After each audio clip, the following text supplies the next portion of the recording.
GemFM.ca and John Kelly's Facebook page, and you can always connect and refer Paul page. Yes, okay, it will be all there. Yes, so that's yes, Brother John. Well, as I said, it really is a pleasure to be back here on Gem FM doing what I used to do.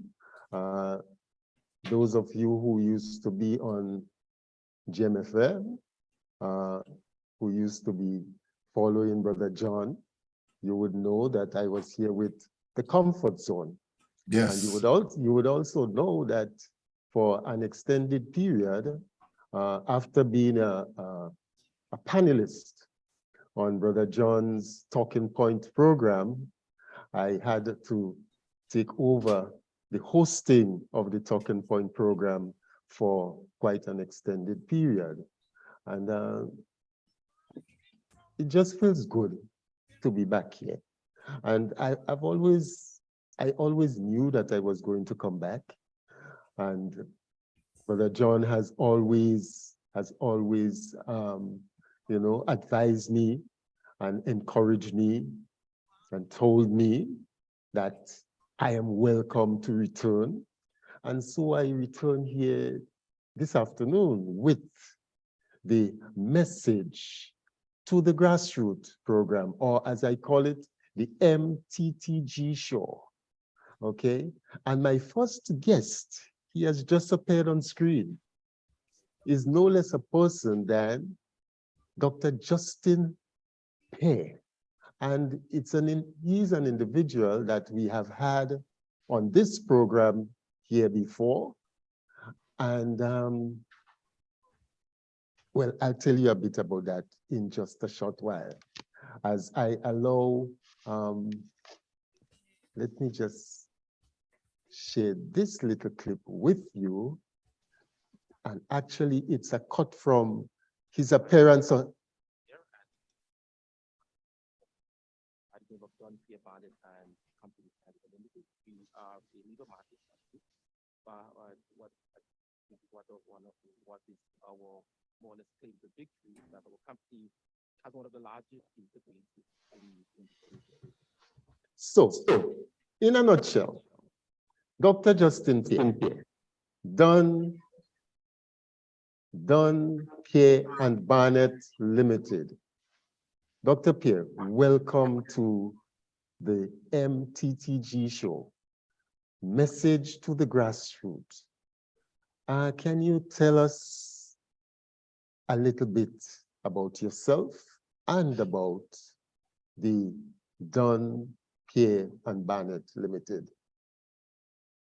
Okay then. Well, good afternoon, everyone. Thank you for inviting me, Mr. Raphael Paul and Mr. John Callis. I think by now I have been adopted as a son of the show, and I'm very proud of that. You're not a son. You're a member of the Gem FM family. Yes, good. I'm a member of the Gem FM family.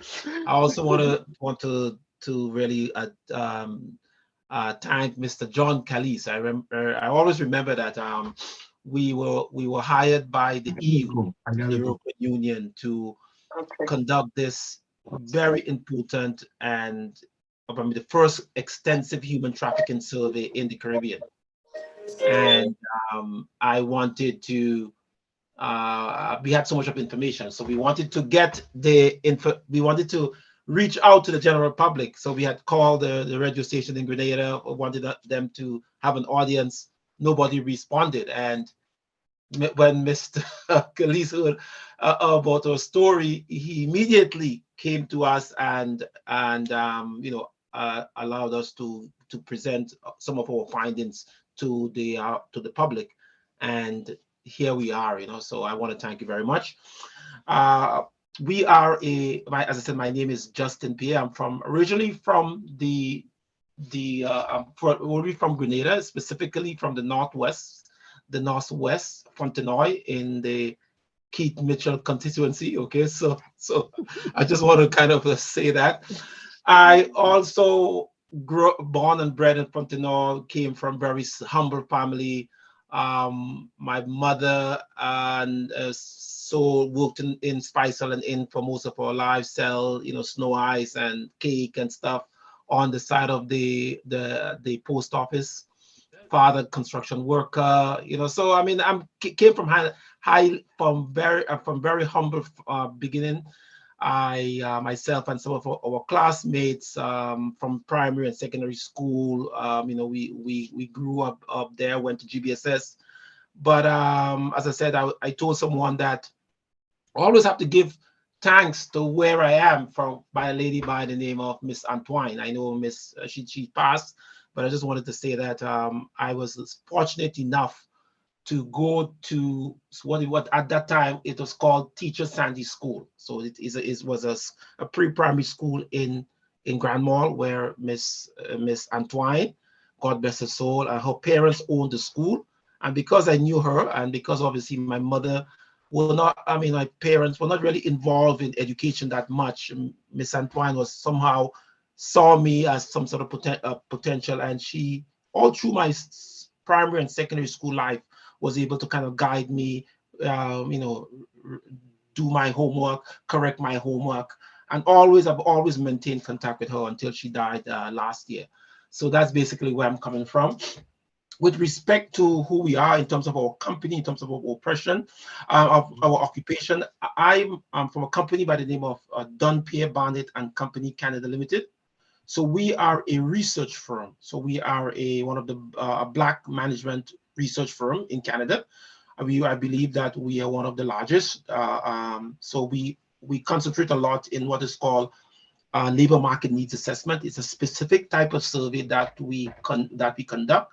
It's under the guidance of the ILO and the World Bank, and we also do so with regard to research. We have done maybe over 170 research projects in about 40 countries. We just recently completed a strategic development plan for the IOM, which is the International Organization of Migration, just October there. So, and now we are present in Quebec, doing one of the first ever Black Quebecers pension survey. So so therefore we do a lot of the research work in Canada and most other developing countries. And why maybe I'm here now, we also, as I said, we also have a huge database. So our firm, Dunpierre Barnett, and we have one of the largest database on Black people in the world, maybe in over 120 countries. It's called the Black Data and Information Portal. So in this portal, we collect. So every month we collect data from about 120, 130 organizations, and we put that data into the portal. And as a result of that, we have been able to make policy, help countries in finding out about people, find out where Black people are. In many countries, the UN Decade of Persons of African descent. So we are now trying to help in identifying persons of African descent. And also, what makes us a little different is the sense that when we do research, we apply the research from a different perspective. We apply and include artificial intelligence and machine learning into our research, which is not present in most of the Caribbean region. And obviously, last year we were one of the few companies, to actually accurately predict the Grenada June 2020 elections, and I guess that made us a little famous. Actually, this is the main reason why we are here this afternoon, to speak to that issue. But in the meantime, while you were speaking, I see we are joined by our, and you see he's laughing all over. Welcome, Brother Delbert, to see you giggling. Turn your mic on and introduce yourself, and speak to the people here this afternoon, Brother Delbert Baptiste. Welcome. It's good to be back with you and Brother John, and so back on the Gem FM. You know, I definitely, Dr. Pierre will be wanting to have some conversation with you sometime in the future. Well, next month, seeing that next month is Black History Month, and you're involved in all of this data collection relating to Black people in Canada. And so I would definitely like to have a conversation with you about that. But in the meantime, let me allow Brother Delbert to come in and to introduce himself and to say something to us this afternoon. Unmute your mic, Brother Delbert. Good evening, good afternoon. Yes, good Thank afternoon. you for having me. I'm glad that you're back. When you sent me the promo and I saw you had my friend Dr. Pierre, I said, boy, Pablo goes straight to the top. So I said, I have to prepare because, you know, you're dealing with a situation where you get this deep probing question, and then he brought on people with the A game. So I said, I have to try to measure up. I was laughing when Dr. Pierre said that he was from the Northwest, St. George's Northwest. I just wanted to let him know, after so correctly, and me and him had it out, Justin, it was like the week before the election. Yes. When I was doubting you, and I'm probing, and I'm giving him hell. Tell me, how are they going to win? I want to see the data. I want to understand the data. And he laid it out all. And for somebody who always go by the mantra that the data never lie, I just could not feel it. I could not see it, so I kept doubting. And he said, well, we got a few days to figure it all out. And I don't know, John probably has that show on tape. Pablo, our brother, nailed this thing down to the point. He knew which household was going to go this way and this way, to the point that even people in the same household, how they was going to vote. I mean, this was just remarkable. And last week you don't need me to defend you, but there was that article, you had an interview, and there were people who had the most disparaging thing to say about you, and I had to defend you. I had no choice, because a lot of times our people, if they're not hearing exactly what they're not hearing, you know, they're not singing in the same choir. They're hearing something that's different from what they've been lied to and told to. So for many years, they immediately decide to dismiss the messenger. So I was on Facebook, brother. I'm proud to call you a friend, and I think what you're doing is just so remarkable, because it is not something that we as a people sort of engage in, you know, and unless we are, the fact that your company, Black-owned, working for so many different international organizations and governments throughout the world, including first world nations, right? This is not where you just go into Cambodia or Timbuktu. This is where sometimes the US Department of Labor and state and Canadian agencies and British agencies and other international UN agencies hire this brother to do the groundwork, to do the legwork for them, because they know when he presents a report, it is as good as gold. Okay, so Grenada is proud to have you, but I think after so correctly predicting the election result against Dr. Mitchell, he would no longer welcome you in the Northwest. You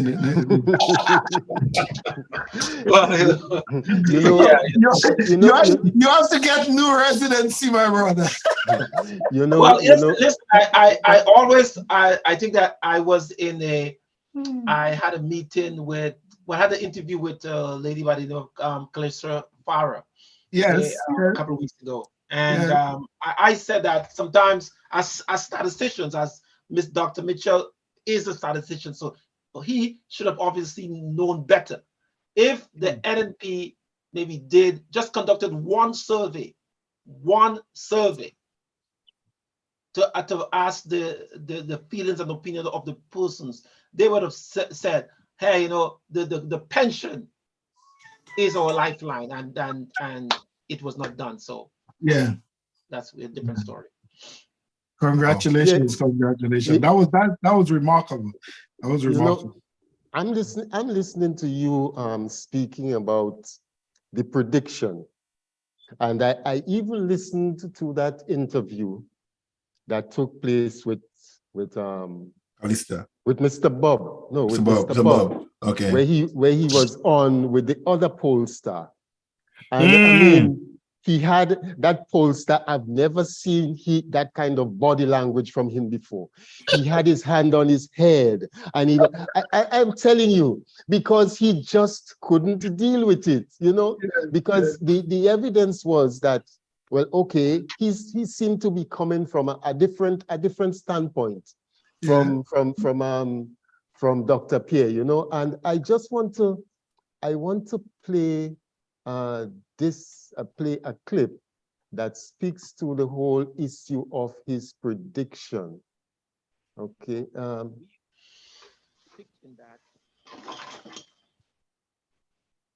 Because I took that clip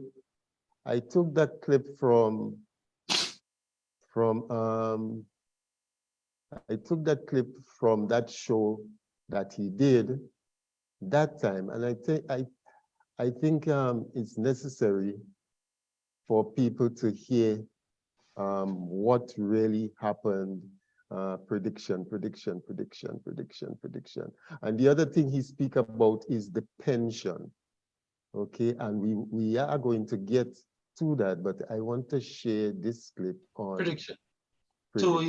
Prediction. Yeah, there you got it. Okay, right. Here we got it now. Here he comes.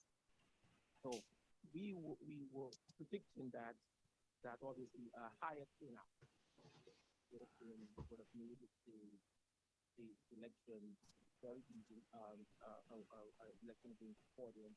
So we, from based on our calculation, what made our decision in more definite was that we included a lot of artificial intelligence and perception to help AI with people artificial intelligence to help us properly predict.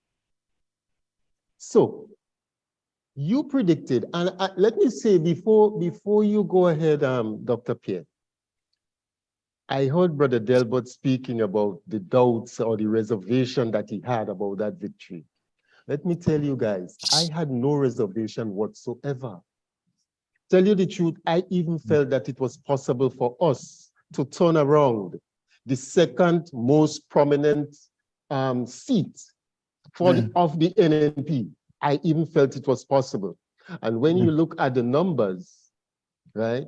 When you look at the numbers, the fact that NDC was able to reduce the deficit from the previous election down to 445 votes from some 900 and some, you know, the evidence I feel is really in favor. I had a friend from England, and he was saying to me, well, it looked like NDC, at least then there's going to be a strong opposition. And I said to him, my friend, we're not running this race to come second.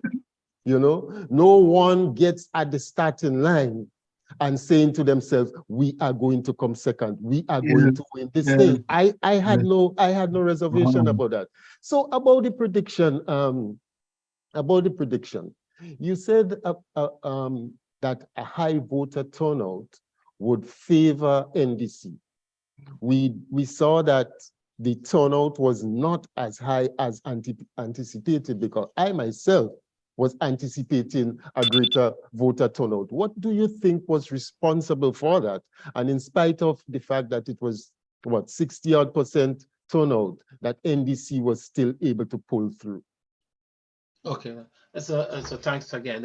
That's a very good question, and I was, as I said, we're not right in every case. That's understandable. You're only human.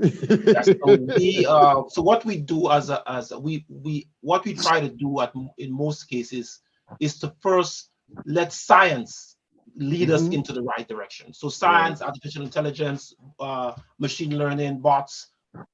We had the opportunity to we have the Grenadian database. So everyone who is registered as a voter, we have those people in our database, name, address, all the contacts, everyone. So we took that kind of data. So we have to have a data of the white pages on the Parliamentary Election Office in Grenada. You look on documents, the entire 2,499 pages of everyone from Peter Martinique to the Point Saline is there. So we have this huge database of voters to our disposal. So we had to use that. We had to triangulate that. We also had got the assistance of obviously Google. So Google now can from space from you can get where everybody lives. One of the good things is we have the voters registration, we have the white pages, we have all the registered voters. We also one of the challenges is that everybody in Grenada is into social media. Almost everybody has a Facebook, a Twitter, Instagram. So that kind of information, we try to triangulate all that information to make predictions. And when our prediction, we had to take what is called some in statistics. Let me just give it a layman term. We had to look at some indicators. What will determine? So we let the computer find out what will determine interest in a political party or in a leader. What will determine interest? So the algorithms are telling us that the amount of time person stays looking at a specific post. So we came down to say, hey, well, let's analyze the amount of time persons stayed looking on an NNP post. Either they like it, either they share it, how much time they spend looking at the post, either from Facebook, Instagram, TikTok, all the social media. And with that, the total NNP, so NNP did NDC did a very good job on its social media presence. Yeah. Okay, that person should be commended. So in total, so when we analyze all of the the total of Facebook, Instagram, all of the social media feed, it came up to about 254 hours. People share it, people liked it, people followed it, people commented on it. 254 hours. So that's a lot of presence in the social media landscape. That's for the NDC. So when we look at the NNP now, that came down to 119 hours. It was like night and day. Yeah. Then we also looked, so we see that NNP did not have as much social media presence as the NDC. But what made it even worse, we also got the algorithms to monitor all of the Facebook pages and social media pages of the candidates. And that also was a disaster because some of the NDC, NNP persons, they did not even update the social media, Facebook, Facebook pages in years. So they were not present, but NDC had that. The social media presence was there. On top of that, we conducted a survey. We interviewed persons and asked them how they're most likely to vote. So we did that.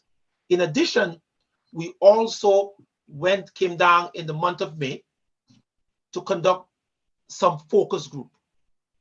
And also we use a lot of artificial intelligence. So the combination of that, we felt that the odds were in NDC favor. But most importantly, the issue of pension, the whole issue of paying persons the pension was the most important factor in deciding if someone would win the election. In fact, you could not win the election without focusing on pension. And what has happened was that the NDC made it their point. In fact, 29% of the electorate, or they said that pension payment was the most important issue in the election. In fact, we had about 32 issues. We broke them down into 20. So the most important aspect in the election was the pension payment, which 29.4% of the electorate said that pension payment. 17.56 stated that employment creation was important. 14.73% of the population stated that revamping of the government contracts and temporary worker program. 7% stated the development of the agro-industry. Other issues like housing, healthcare, things like that. But the pension was the most important. So if you wanted to win the elections in Grenada, you had to focus on pensions, which the NDC did and the NNP did not. Speaking of pension, I want to share with you, because Dr. Mitchell did make some pronouncements about pension. So I want to share with you a bit of what Dr. Mitchell and his team actually said about pension. And here goes.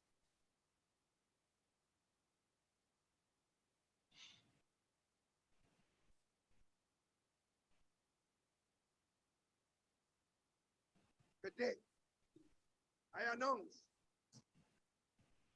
as a first stage of implementing that pension judgment,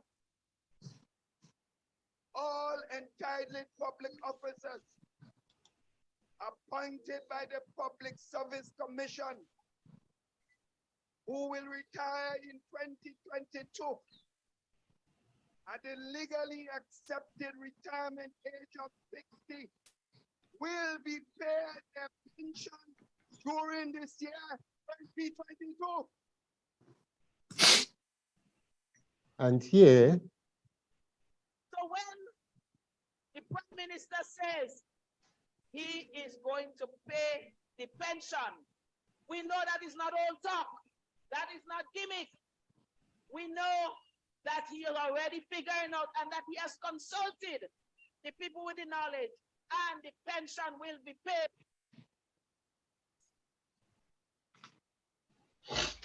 Now, before I play this other clip, I want to let you know that this clip that is coming up there is the commitment that was given by the NDC. We just heard from the NNP. We heard the political leader of the NNP. We heard the candidate for my constituency, the present parliamentary representative, Ms. Clarice Modest-Cowen. And these two seats are the two most assured seats in any elections for the NNP. So it's like NDC typically would be starting 2 seats down generally, Brother Delbert, not so?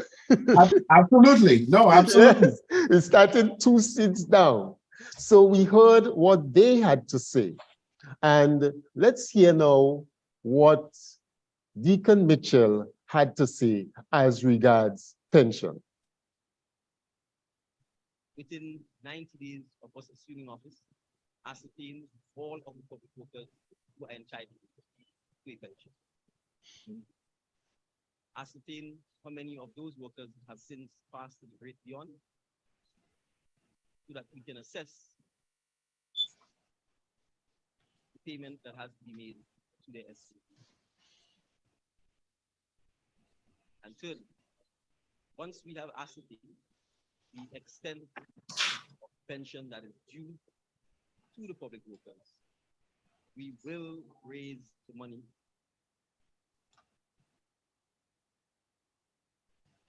so you can be rest assured that when we commit to the payment of the pension, we are doing so because it is in the best interest of Grenada It's in the best interest of all Grenadians, and it will certainly begin the process of the economic transformation of Grenada.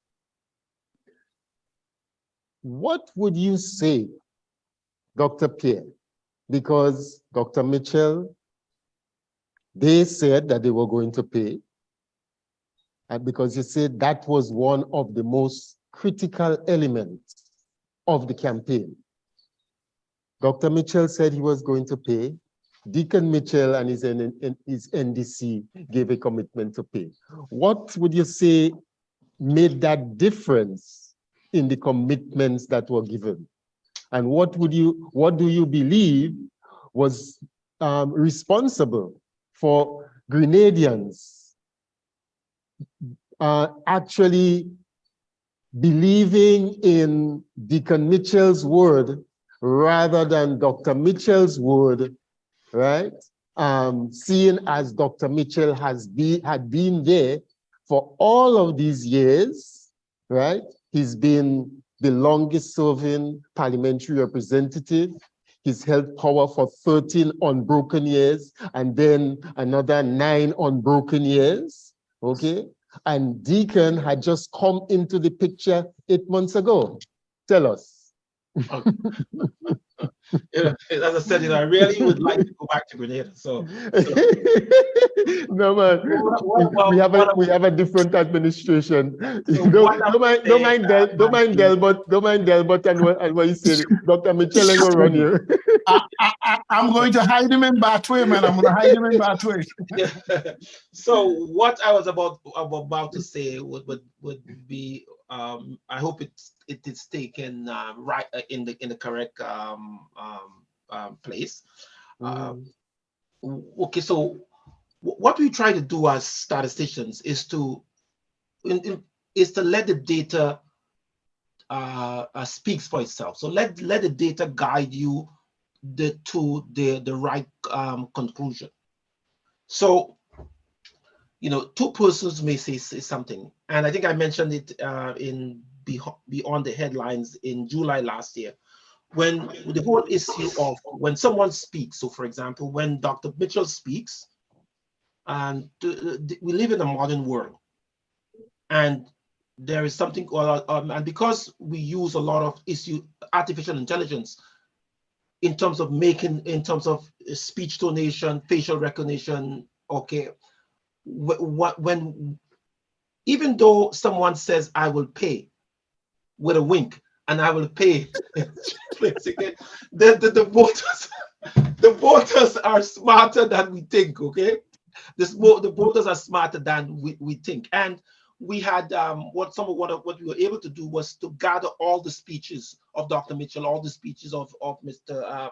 Deacon, and someone who had, and we analyze it. I was not the one who did it, but we had an organization to do the analysis for us.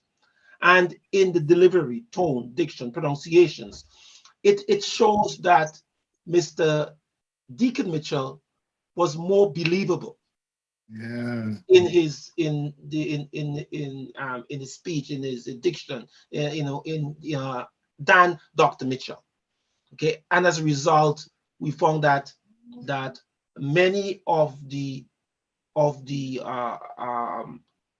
NDC supporters believe that Mr. Deacon would pay, but the challenge Dr. Mitchell had is that about 35% of his supporters also believe that if elected, Mr. Deacon, Prime Minister Deacon, would pay. Wow.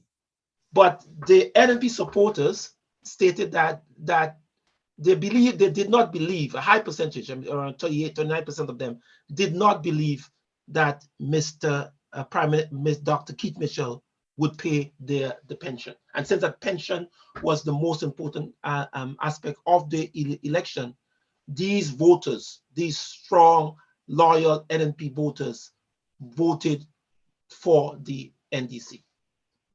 Well, let me share with you another reason why that was the case.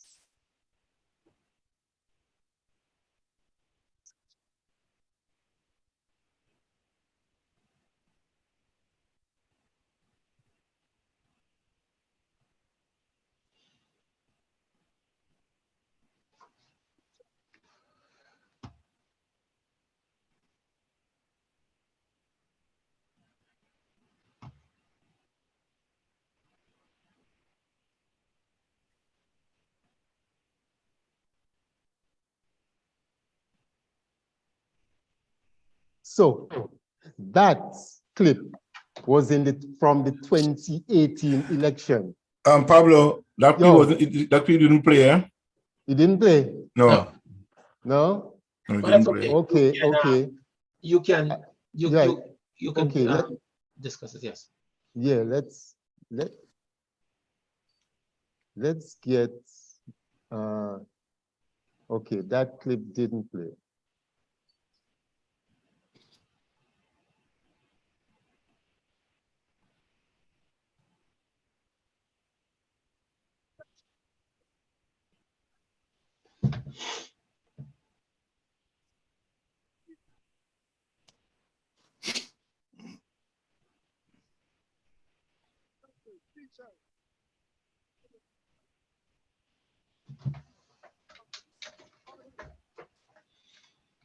It's very low, Pablo. Yes, it's very low. But that's okay.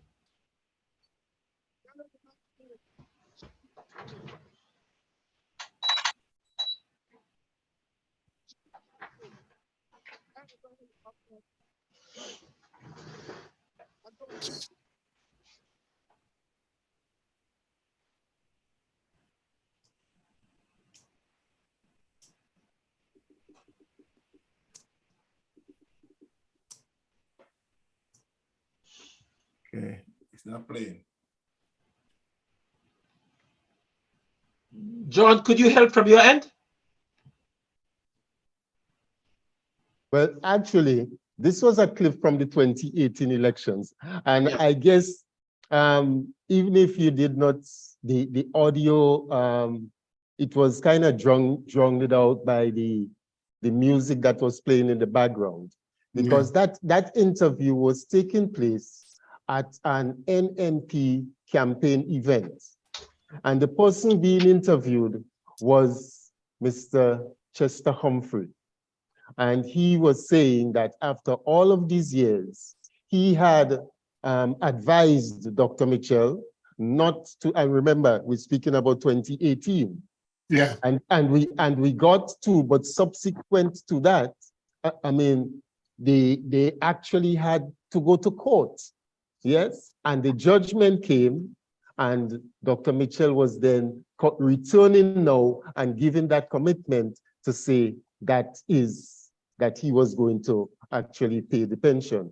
And I think that could have been one of the reasons why such a high percentage, you were able to find, Dr. Pierre, that such a high percentage of NNP did not believe that Dr. Mitchell was committed to paying the pension, rather than and believing that Deacon Mitchell, who had just come on the scene, would be willing to do so. I think that would have been an additional factor to this whole thing. Yeah, I think you're right, Pablo. But and I remember the clip. I remember that clip with Chester. Back in. But when you listen to the two clips that you played in our last election, Dr. Mitchell sounds first political rhetoric. You could just hear him. It's just coming out. No sense. His words seemed like they were just flowing from his mouth, but it was not from his heart. All right. And then when you listen to Prime Minister Dickon, you can see you can hear somebody thinking through the issue, because he didn't just come out and say, we're going to pay. He said, here's what we're going to do. Here's what we plan to do. And he outlined a few steps what they're going to be doing. And the point that he made, right, about people waiting for so long and having died and not gotten their pension, that was a key point. Because as a people, we do not like our people who have gone before us, who have worked hard, contributed immensely to where we are as a nation, to have made that sacrifice and then kind of be shafted in the end, that they died, in the sense that some of them even died thinking about that pension. And the fact that he was able to sort of package his comments and include that in it, you can actually see and feel the sincerity in his words. While on the other side, having lost credibility on the issue from the previous election, and now it coming out in a way where it's just you sort of what the old people used to say, mouth open, what jump Mount out. Oakman was jump out, Yeah. yeah. That's what Mhm. Dr. and the fact that Dr. Pear and his research team was able to use AI to make that determination, I think it's really a remarkable thing, you know. As you mentioned AI, Dr. Pierre mentioned it earlier on. Dr. Pierre, can you tell us a little bit more about this artificial intelligence and how it figures in such an exercise as doing an election poll? Okay then.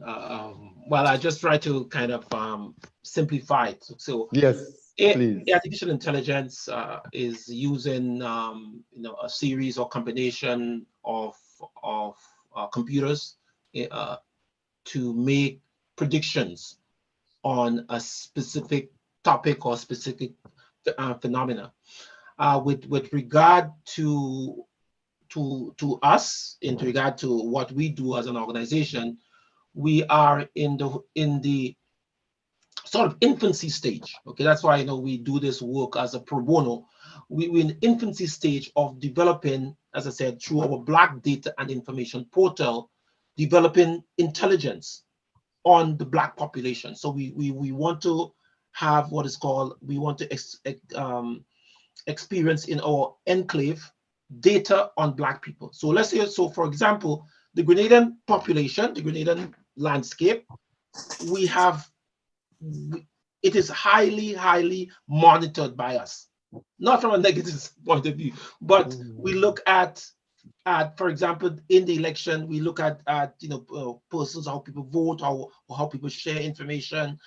We looked at the voting patterns. We have the white pages, the yellow pages. I mean, we have lots of information. Plus, we do surveys, and in addition, we collect a lot of at the end of the month, between 25th and the 30th of the month, the computers will come in, the AI machines will come in and take whatever information, publicly available information, let's say on Grenada, okay, to make predictions, to guide as to what policy or what is taking place. So with regard to the election now, we implanted or have the robots to go and find out anything. So you give it a code, find out anything about the Grenada election or Dr. Keith Mitchell or any name, and the computers will hunt the whole internet per se to find out every word or every speech or every word that involved Dr. Mitchell's name or Mr. Deacon Mitchell name, and make prediction. Every video, and this is done strictly by computers. No human is involved, and we have relationship with organizations that provide these services for us, and so we're able to use the artificial intelligence now to make those predictions. So with regard to Dr. Keith Mitchell and versus Mr. Deacon Mitchell, in terms of how their propensity to tell the truth, okay, or we found that, to be wrong, we found that when Mr. Deacon speaks, based on his artificial intelligence, the position of his face, his jaw, how he speaks, there are 54 spots on his face that the computer will sort of analyze to find out his impression, his anger, his sincerity, all of that. It will come up to make decisions. And in that case, it was guiding us to say that, hey, what this guy is saying, it is sincere. What this guy is saying, he is telling the truth. Whereas what the other guy is saying, so we were able to take that data and guide us to make a decision. And what we did is that we had the survey now to implant the questionnaires now into the survey and ask the person. We had the opportunity to have the focus group when we went to Grenada, ask the person, hey, what would you do? and all of that was led by artificial intelligence. And what we now as a country, as a firm, we are, I think we are better in that research than any other company in the region, because we have more data than anyone else. So for example, in Grenada, obviously we'll have data on everybody, everyone, the 60,000 people who voted, plus the 80-something thousand people who registered. So we have data on them, where they live, the address, the name, all of that data we have, so we can make proper decisions, and we use that through artificial intelligence. So for example, let's say the government may have something on their website, for example, a report or whatever. So what happens is the bots come in and take that information. If there is a photo, if there is a graph, the bots now will take the graph or the photo, convert that into Word or Excel, all without human interaction, and bring it into the portal. Okay. And try to make use artificial intelligence, machine learning, to come up with predictions, so that hopefully we will guide people to create better citizenship, more educated people. Well, I definitely need to bring in Brother Delbert and Brother John with questions of their own. But before I do, you started the response to this question, or in responding to this question, you mentioned pro bono. Now, yes. In our culture, typically, when someone does a poll of that nature, the first thing that comes to mind is who pays the piper calls the tune. Okay, so how do you respond to the perception that may be out there that you were driven to do this thing by NDC so as to sway voters to vote in a particular direction? Because if I recall, when you were on the Bob report with the other pollster, yes, you know, before you came on, he wasn't speaking about artificial intelligence and this kind of scientific approach. He was speaking on trends, okay? Right. He was speaking on particular trends, and he did say that what happened here in Grenada, it was phenomenal. It was something that bucked all of the trends. So tell us what drove you to this pro bono event in this country, in our pure Grenada, right, the Isle of Spice. Okay, this is a very good question. Okay, but first of all, I'm a citizen of Grenada, so I have a right to be involved in this idea of how our country what direction our country would take. I have interest in Grenada. We have children. We have all. So we are very interested in what is going on in Grenada. So that's why I'm very interested in Grenada.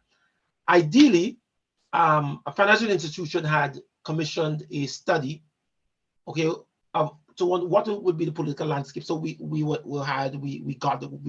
got this project. So we knew what happened, but most importantly, we felt that my original intention was to present the data to the NNP. Say, hey, look what the situation is. Look what we are finding. Okay, I gave the data to everyone. I showed the data. Hey, look what is taking place. I think I had some discussions with a guy called Glenn Francis, Glenn Noel. We told him about the concerns. So we gave the data to both parties. Okay, both organizations, or members of both organizations. However, the people from the NNP faction did not believe that in the survey, did not believe that, hey, what we're doing was spot on. And I think, someone said that they believe that, they were very sure that they would win the election. Yeah. And not just win, that it was going to be another 15. 15. Yes, they were. But so we tried to show that the data when we go, so because remember that the statistics is the true representative of the people. Okay, you cannot lie with statistics. You have to do the research, and as a result, most people do not want to do the research. They make decisions based on how they feel and how they think things should happen. But unlike us, we like to do research first before we make decisions. And when we made the predictions, we put the predictions out. People laughed at us. Hey, that's crazy. This can never happen. In a million years, this what you're saying is just junk science. Delbert too, eh? I plead guilty. Well, no. I never said it was junk science, but I couldn't get it wrapped around my head. He had to be converted. Yes. Like John was calling me, what was the term you were using, that I was a recovering NDC journalist? Yeah. There's one more thing I want to get from you, Dr. Pierre, before I move to Brother Delbert and Brother John. Categories of voters.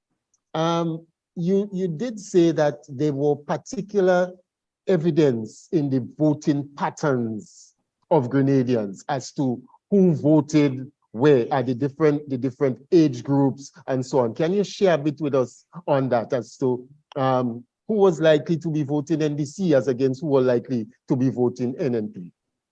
Right. Okay. So yeah. So as statisticians, as persons who into research, what we as an organization try to do is to try to understand the demography. I understand the people that we are working with. Okay, and in the case of Grenada, we found that there were some very peculiar findings. So we found that from our data shows that the younger you are, the more likely you are to vote or support NDC. We found that the older you are, the more likely you are to support the NNP. We also found that NNP has a very high concentration of voters. NDC voters are more, NNP voters, are more loyal than NDC voters. So we asked, when we did the questionnaire, we asked persons, did you vote? How did you vote in the last 3-4 elections? And we found out that 57% of NDC supporters have consistently voted that way in the last 4 elections. So we knew that NNP voters were very loyal. We also found out that Grenada has a very high ratio of people who do not vote. So you have about 26% of that portion of persons do not vote. We also found out something very peculiar, is that a lot of the farmers supported the NNP. We also found out that most prominent supporters of the NNP were single women, single mothers of women with children. Okay, but we found that specifically with children, the firstborn children was a girl. Okay, with 2 exceptions, and that exception with nurses and or teachers. So nurses and teachers were the main outliers in the survey. We found out that most persons who were in managerial positions tend to support the NDC. We also found out that most business persons also tend to support the NDC. Okay, some of the some of the what you found out also is it said that NNP had a more extensive database of supporters than the NDC. Okay, and these are some of their trends. But most importantly, we found out that there were a block about maybe 15,000 people, okay, that consistently supported and voted for the NNP, regardless of what takes place. And we found that that was the biggest challenge for the NNP for the NDC to contest. Okay. So as I move over to Brother Delbert, let me just say that I am quite amazed. I'm quite a bit surprised actually of your findings, and that must be a new trend that has just developed, because the excitement that's usually been created with the NNP campaign, yes, has been a major attraction for the youth vote, for the young people. And your finding this time around is that the young people were inclined and indicating that they are inclined to vote for the NDC, which is very telling. yes. It is telling you that the young people have begun to take a different look at the political situation. And I want to believe, and I want to give credit to the NDC and its messaging, and we'll be getting back to messaging shortly. But over to you, Brother Delbert. So I have quite a few questions, but my first question would be, Doc, how much do you think the difference in age in terms of the energy that was brought to the NDC and what appeared to be a sort of political tiredness of the NNP and its leader, how did that factor into your research, and what do you think? What effect you think it had on the electorate? Okay. So a very good question. So we see in about sometime last week, 2 weeks ago, I called the Parliamentary Elections Office, and I wanted to speak to them because I read their report, the parliamentary report. And even though they gave a report, but as a statistician, I'm looking for more demographic trend. We needed to find more information about the voters, and it is not there. So when we conducted our survey, even though our survey was a small survey, but it represented the entire population. So we found out that when the persons who are under 20, they tend to vote NDC over NNP. People who are between the age of 20 and 29 tend to vote NDC over NNP. However, persons within the ages from 30 to 39 and 40 to 49, they are predominantly tend to vote the NNP over the NDC. Yeah. Okay, persons between the ages of 50 and 59, they tend to most likely vote NDC. But the challenge we have is that those who are above the age of 60, overwhelming, the majority of them tend to vote the NNP. So this is kind of the age breakdown we got from the survey. However, we believe that age plays a part in election. In fact, in Grenada, more women vote than men. Sex plays a part in the election. So, however, the age of the political candidates, the leaders in the election, did not play a major part. Okay. There doesn't. We do not have any data to support that the NNP or the leader of the NNP, if he is the same age as the leader of the NDC, okay, there will be some seismic shift in voting. But what we will say, that gender plays a very important part. In fact, in our 2018 study, the 57% of the population said that if they had a choice, they would elect a woman as leader of the country than a man. However, no woman has ever been elected as leader of the ruling party, with the exception of Franca Bernardine. Andrea Rapier. Okay. No, Franca Bernardine was. And Franca Bernardine. In the case of Franca Bernardine, when we in 2018, when the poll was done, she had one of the lowest likability ratio. Okay. Her likability was very, very low, and I think that was the time I first contacted Mr. Glenn Noel and say, hey, we conducted a study, but your prime minister or your leader is getting too low of our likability rating. Okay, you have to do something. So we had encouraged him. I mean, I'm not hey, why don't you maybe change the leader? Like that? Because you cannot have a party with a leader having such low likability rating. And he said, use that based on science, artificial intelligence. We have in Grenada's election, I believe that we have a command over it. There's no other organization or pollster that uses that. So at least we have some sort of, we can give advice. Okay, we can show them our frequency tables so they can get that advice to guide the electorate in making our voting population more sensible and more educated.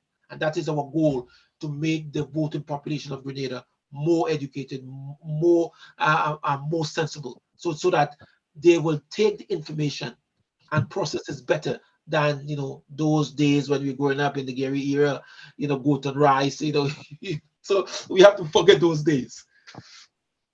One of the other issues that was trending, and I don't necessarily like that word, in Grenada, leading into coming out of the COVID era and leading into what we believe was going to be an election cycle, was the debacle surrounding GrenLec. Because in some way, everybody on the island is affected by what happens to GrenLec and the way that they're able to deliver services. Did you think that that in any way how the GrenLec situation was handled, where in the end the government had to grossly overpay to buy back the corporation, did you think that factored into the election result?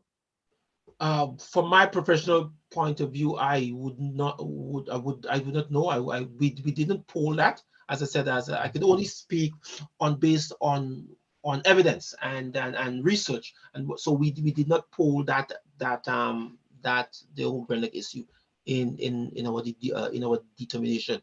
We look at we ask the population what are some of their concerns they had, and the population gave us the top 20 concerns they had in the election.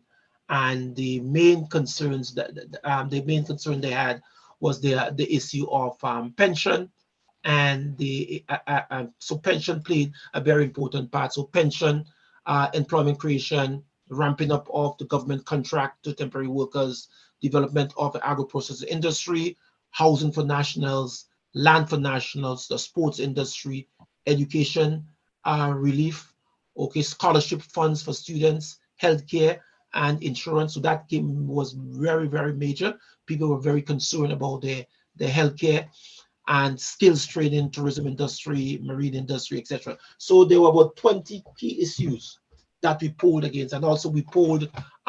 We were able to poll their leaders, both Dr. Keith Mitchell compared to Mr. the Prime Minister Keith Mitchell, and we polled that, and we found out that in terms of characteristics in terms of truth. People believe when Prime Minister Deacon speaks, people believe what he said. Not only he is a better orator than Dr. Keith Mitchell, he speaks faster than him. He's more believable. When he speaks, you tend to listen, despite the arms and things like that, but which will be corrected. But he is more believable, and that plays a major part in the person's decisions to vote him as their new leader. Where did poverty, because coming out of COVID, both the IMF and World Bank and some of the other organizations that measures this thing predicted that, I think they predicted that almost 1 billion people standard of living would drop coming out of COVID. And in the Southern Hemisphere, it was predicted to be about 700 million of that 1 billion would be in the Southern Hemisphere, which we are part of. Where did poverty, how did it factor in? And I asked that question because in this new era, you see quite a lot of NNP operatives. I call them the out of work, no-show consultants, talking about the poverty in Grenada now, right. and that the NDC is not attuned to it. Right. So that's a very good question. Yes, we asked persons what would you like? What would you like? What are some of your main concerns moving forward over the next 5 years for Grenada? And even though the number one issue at that time of the election, as of May 29th, it was the pension payment. But the second one, which is called this employment creation, which in some aspect has to do with poverty. It was 75.6 or 7% of the population said that, hey, issues with poverty, of course, employment creation, lack of work, it is really a key issue. Okay, in fact, we found that the issue of corruption was very low. Okay, people say, hey, everybody steals money. They don't care. If there was an allegation where the prime minister was corrupted or whatever, they said we don't care about that. What we concerned with is with the pension. We concerned with employment creation. We are concerned about revamping the government contract from the temporary worker to put a worker program, development of agro-industry, and all of these things in some way has to do with employment creation and the elevation of poverty. My last observation would take you a little back. They again, coming out of the COVID era, the project that was announced for our airport, Maurice Bishop International Airport, there was a certain fear within the Grenadian community that at some point in time, given what was happening with China in different locales, in places like Sri Lanka, in places like the eastern coast of Tanzania and the Rift Valley in Kenya, and some other areas where China had sort of some economists argued had lent in an irresponsible way, in that the ultimate aim was to make sure that they control these assets, because the money that was loaned to those governments, whether it was low interest or otherwise, that there was no way there was enough economic activity would be derived that where the government can service those debts. And the loans surrounding our airport, there was a fear in the Grenadian community that there's a possibility that at one time, sometime in the future, that airport might not be run by Grenadians, and that the name may change, you know, and I'm probably taking a little far here on the name change. But I remember I was speaking to a number of friends, and there was, you know, one of the guys say, if I have to go back to fight, that would be an issue that I would fight about. This airport can never, ever get out of our control. Did that show up anywhere in your survey, or that kind of, you know, because the airport is a really important thing on the international airport, and having it named after the former prime minister, it remains an important thing on the Grenadian psyche. Yes, yeah, that is we, even though we did not poll, but polled, like put it in the questionnaire. But what, interestingly, when we came on the ground in May, what had happened was that when we interviewed the persons, the issue on we issue of the international airport, of the quote unquote, you know, selling out of the country, as they mentioned, okay, came up. Okay, I did not have enough information about it, but however, that whole issue came up. Persons saying, hey, you know, we were very concerned about the country. We believe that the way that this politics is going is not right, and the issue of the airport came up on 2 occasions. However, we took the information in, but we did not, like, let's say, have a question in the poll or further. Okay. Yes, so that's the only thing I would say about it. Thank you, Doc. Thank you very much. Well, Brother John, are you ready with your question? Yes. Good evening again, Dr. Pierre. Again, thank you for coming on here. And Pablo, again, thank you for giving me the opportunity to be here with you today. Dr. Pierre, as we began earlier on tonight, this afternoon, you spoke of being here first to talk about your poll that you have done and so on. And I could recall that the night Pablo and I was doing the show, the bodies here, and we were actually talking about a program that we did not even know you was doing, human trafficking. And you called into the show and asked if you know, you explained to us what you was doing, and you was rejected by the media houses in Grenada. And we gladly accepted you coming on here to do all your fuss, everything you do first, we get it first before everybody else gets it, you know. And we predicted, we accepted Brother Delbert that it'll be a 9-6. Yes. Yeah.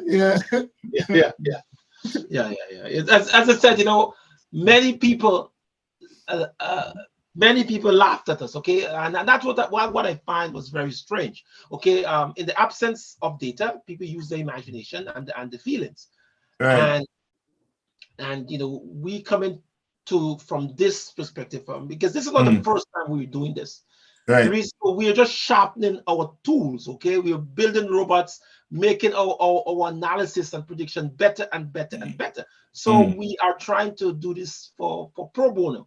But there'll be a point in time where maybe a political organization, in fact, as we speak, other organizations in the region and elsewhere have engaged us to make decisions and prediction with regard to what is taking place in the country. Right. But what we want to do, as I said, our goal now is the bigger goal of identifying, of using artificial intelligence in decision making. It uses artificial intelligence. So, for example, if you know, my goal for Grenada is to get to all of the secondary schools or the primary schools and take all of the data, all of the data of persons, and you know, upload it and make that create intelligence. So, for example, if I want to see how, when I was in high school, what was my grade, I was able to see that 50, 60 years ago. We now have, for example, we have over 100 years of births and deaths. We have we did some work for the Caribbean Court of Justice.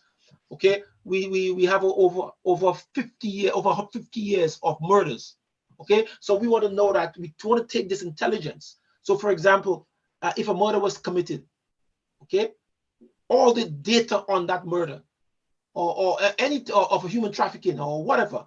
So because we in the Caribbean, we don't have, even though we have a lot of data, a lot of reports, but it's not coordinated. And our job now is to take all these unstructured data and let it make sense. So if you want to find out what your grandparents or your great-grandparents or what disease your mother died from or your grandmother died from, we're able to go come to the portal, type that in, you get the birth certificate, you get all of the histories. And this is where we want to go. All right.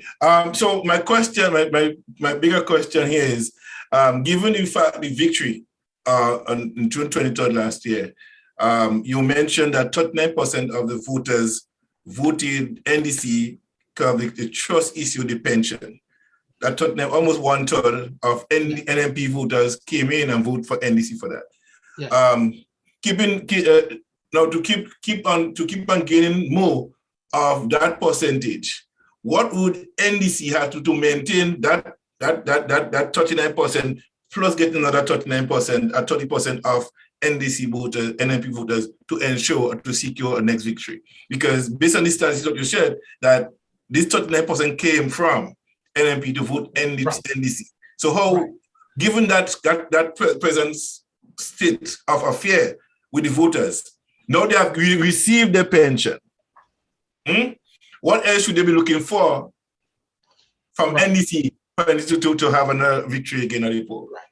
Yeah. So for example, I had because as I said, we routinely conduct polls, and because what we have that most maybe the NDC may not have or the NNP may not have is that database, the ability to reach every Grenadian voters, the ability to reach everybody who registered. Okay, that 2,499 pages on the Parliamentary Election Office website, we have that, and what we do, as we say in local terms, we have been able to weaponize that database. Okay, so we can see, we can know somebody's from Carriacou, whatever, or Grenada, almost the whole how the vote, etc. And when after the elections, after the June 23rd, challenge we have is that the NDC has literally stopped work, has literally stopped, closed up shop, gone to bed, okay, and celebrating. And that is, for me, as a statistician, is a major concern for me. I think that traditionally when you win an election, there's something called the voter conversion ratio. So you have the momentum, you have the prime minister. The prime minister is a leader. He's handsome, he's sexy, he's educated, he's eloquent. He has everything you're looking for. The whole issue of he looks like Maurice Bishop. You know what I mean? He talks like him. So everybody, there's a positive. But what we're seeing in the NDC is that they have literally closed up shop, went to sleep, celebrating, and they have lost that window, that 6 months window, that ability for the NDC to use the popularity. The NNP, right? Sorry, no, NDC to use their popularity to convert these NNP. Okay. To convert these 3,246 NNP supporters who voted NDC to actual NDC members. Okay. And as a result, I mean, as I said, this is a major concern to me, because what we have to understand is that even though the NDC won the election, the majority of the voters in Grenada are NNP. Okay, so the NDC has a lot of work to do, but which they have not been doing, and this is something that is of major concern for me. Okay, and I believe for the NDC, and that is why some of the NDC heads had commissioned me to do a report, to do a presentation to them on what is taking place, and I did that. And I conducted that presentation. So I believe that the NDC has a lot of work to do. Okay. But in addition, the NNP has even more challenge in the sense that they are existing, quote unquote, without a leader. And the longer they exist without a leader, the worse for the NNP, and the better, and it will be better for NDC. Let me ask you another question, because every day somebody turns 18. Yes? What percentage of that new 18-year-old will know in the next election, given the present popularity still of the NDC? What percent of that young voters that have not will be voting for the first time would be considered to vote NDC? Well, we based on what we have. I mean, I will obviously have to conduct a poll on that small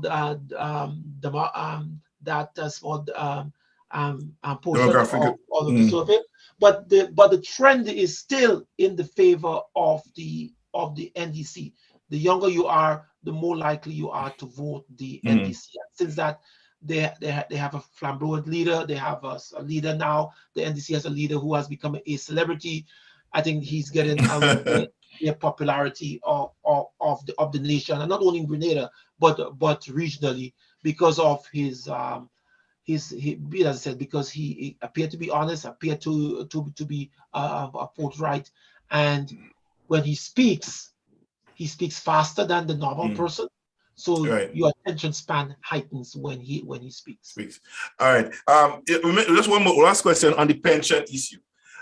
You made mention both leaders made commitments on the pension issue to pay it out, right? Yeah. But in Deacon case, he gave a 90 days. He make a specific commitment to our time period, whereas Dr. Keating just said they will pay it out without a time period, and they have heard it before. Did that time factor, in your view, created a sort of a more believable than just speaking faster? Than he nailed it on in 90 days, we will do that. And in the first 30 days, we will do such. He gave a timeline to what they will do.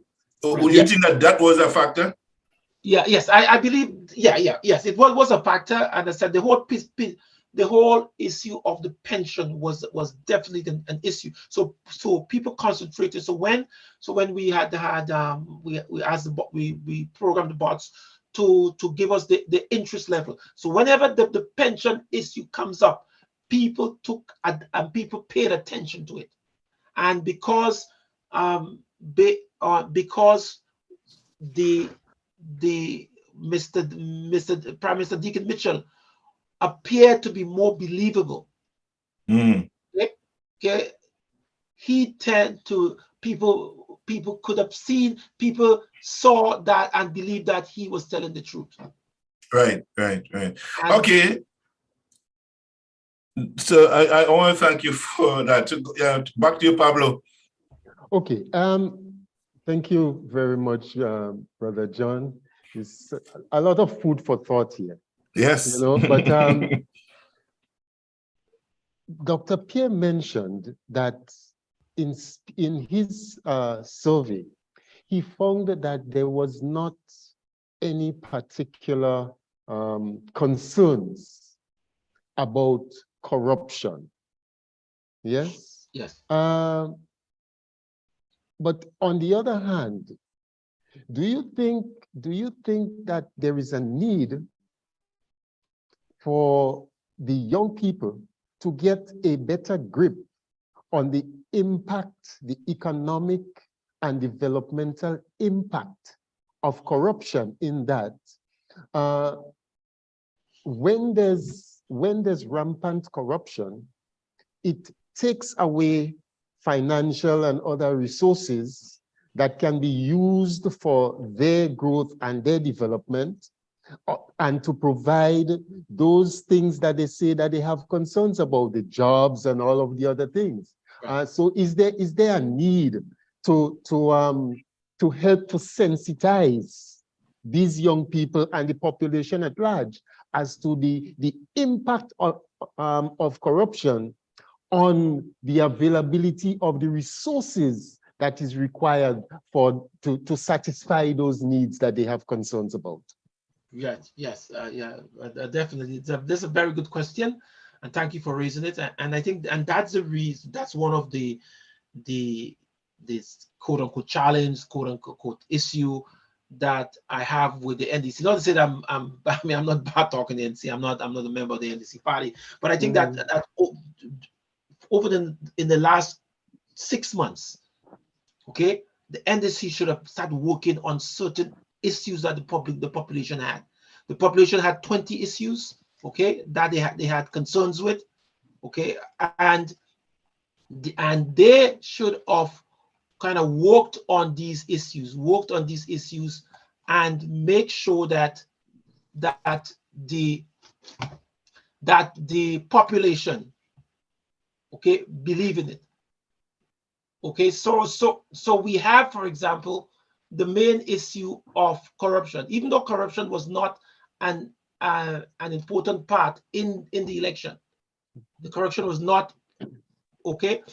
However, what I believe that the NDC should have done was to have, let's say, information session, education session on issues relating to the concerns of the people. Every month, let's say you speak on some of the topics. You speak on issues relating to the pension, issues relating to the healthcare, and and I think that is what should have been done, and that is what I believe that in moving forward, maybe the Prime Minister and other advisors should take place on every month. You should have what is called either a town hall meeting or something like that, and you educate the people about what is taking place in the country. Okay. You did mention also that there's a significant, and this is a concern that has been raised already, as someone who's involved in the political operations in this country, and who's had to sit and canvass the voters list. And so we do have an appreciation of the percentage of non-voters that is quite consistent. What have you, in your survey, have you been able to identify what are some of the factors that may be responsible for people refusing to exercise their franchise? Right. Okay. So when we looked at one second, when we look at the voting population of Grenada, so we took data from 1951. Okay, 1951. We took the data from 1951 to 2020, and so we found out that consistently throughout the population of Grenada, on average, about 26% of the population do not vote. Okay, and I mean, this is really a shame for a small country.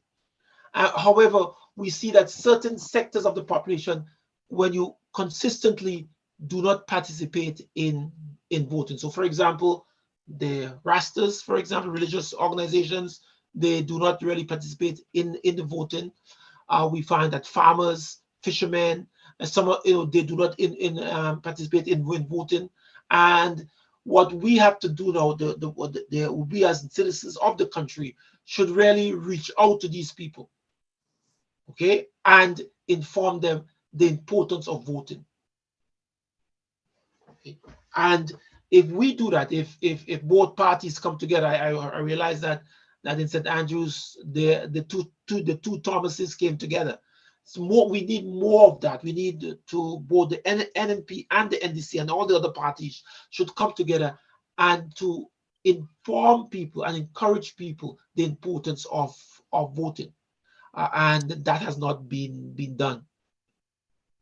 Well, Actually, it's interesting that you raised the issue of the Rastas because I, for one, as you can see, I'm not a young guy, and up until 2003, I had never voted.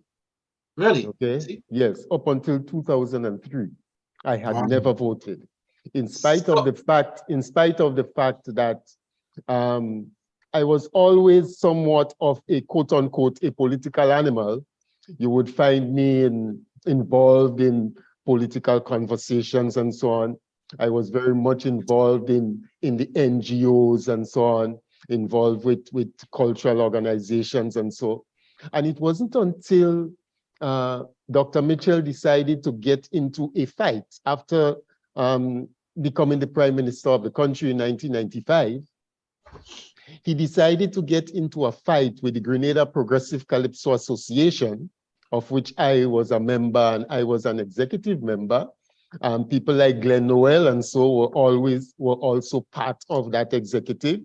Now deceased Rodolfo Gilvey, and all these people have that revolutionary background.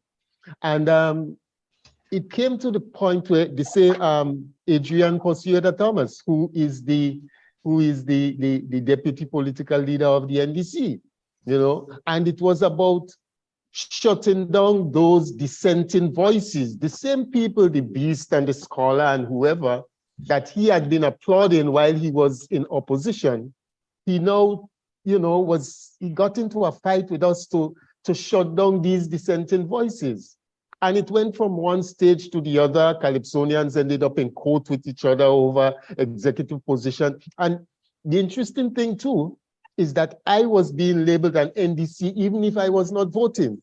and that came that yes, now deceased Lloyd Noel, he had a weekly article in the newspaper. Yes. And he wrote an article one time saying that the GPCA executive is split along political lines, 5-4. And I was in the 5, okay?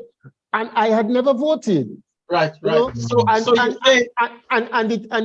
It wasn't until the GPCA ended up actually splitting into 2, right? Where you, instead of having the GPCA now, you had 2 different entities, GPAC, the Grenada Progressive Association of Calypsonians and Tent, and the GCCA, the Grenada Calypso and Cultural Association, that we decided, well, this thing cannot just be fought, you know, along these lines. We had to get into the politics and so, because that's the only way that we can change it. So you realize that, so what you're saying is that my data is correct then? Yes. No, I am telling you, this is a practical situation that I'm bringing to you, yeah. And it was actually conversations with Glenn Noel and Adrian Posueda Thomas and so on and so forth that I ended up becoming a voter from 2003. And then I became a member of the NDC, and the rest is history. You know, so I do agree with you that there is that need to keep sensitizing people about those issues. And what are some of the specific things do you think that would be necessary in order to keep the youth engaged in a way so that we can continue to see that demographic, you know, growing in support for the National Democratic Congress? These are very good questions. So first of all, we need public sensitization. So the town hall meeting is a must, has to be continued on a monthly basis, minimum on a monthly basis, okay? Either twice per month or minimum, okay? So that has to be done continuously throughout the next 5 years. That's from the NDC perspective, but also from the government perspective. You need to have information, because people do not have the information. So you do not know what is taking place. So for example, there is a certain aspect of the population that believe want certain type of ideas. Even if it's not true, they still believe it. So it is the position now of the party or the machinery to educate people about it. Okay, so that has to be done. So if I was, I'm not an advisor to the government or anyway, but if I had to advise the Prime Minister has to go out to the public, especially in the NDC strongholds, for example. Sorry, especially in the NNP strongholds, in the St. Andrews area, in the Fontenoy area, and and preach his message. He has to go to both the Prime Minister and the opposition leader should go out to the religious communities, to the Rastas, to the fishermen, the farmers, all the traditional non-voters, to tell them, hey, it's important that you express your rights, and these things has to happen. We also found out that from the advice from the NDC again, the election is close. 5 years is really not a long time. Okay. Yeah. So the NDC has to focus on what is called new registration. They need to get new voters. They also need to convert NNP voters into NDC voters. Okay. They also start appointing temporary positions into permanent positions in the government sector. The NDC has to focus on bridging the gap between the non-voting population, okay, the religious communities, again, the Rastafarians, farmers, fishermen, etc., and the extreme poor. The NDC also has to add to coordinate with the diaspora. They have to work together with them, because you cannot do that alone. So from the NNP perspective now, is that the NNP obviously has to almost immediately appoint a leader, because the longer they stay without a leader, the worse for the NDC, for the NNP. So they have to appoint a leader almost right away. So NDC need to have a strong presence, in 6 parishes. Okay, because traditionally over the last 28 years, the NNP/GLP has won consistently in 6 parishes. So therefore the NDC has not done a good campaign in certain areas of the country, even though persons in the rural areas, more persons in rural areas vote than persons in the urban areas. It is very difficult for the NDC to have a stronghold in certain communities. Okay, we also find that the parish of St. John's and St. David's, the parish of St. John's, it is a battleground. But what makes St. John's different, especially as St. David, these 2 constituencies should be divided into 2 constituencies. So for the next election, hopefully we should have, instead of 15 constituencies, we should have 17. Because and also in St. David's also, St. David need 2 constituencies also, because from our data, the economic data, the political data, the people in St. David's are certain areas. So the south of St. David's are totally different to people in the north of St. David's. So we believe that they should have 2 constituencies there, just like St. John's. So if I had to advise the government, obviously, in the elections, the parliamentary elections office, that they should divide the country into 17 political boundaries instead of 15.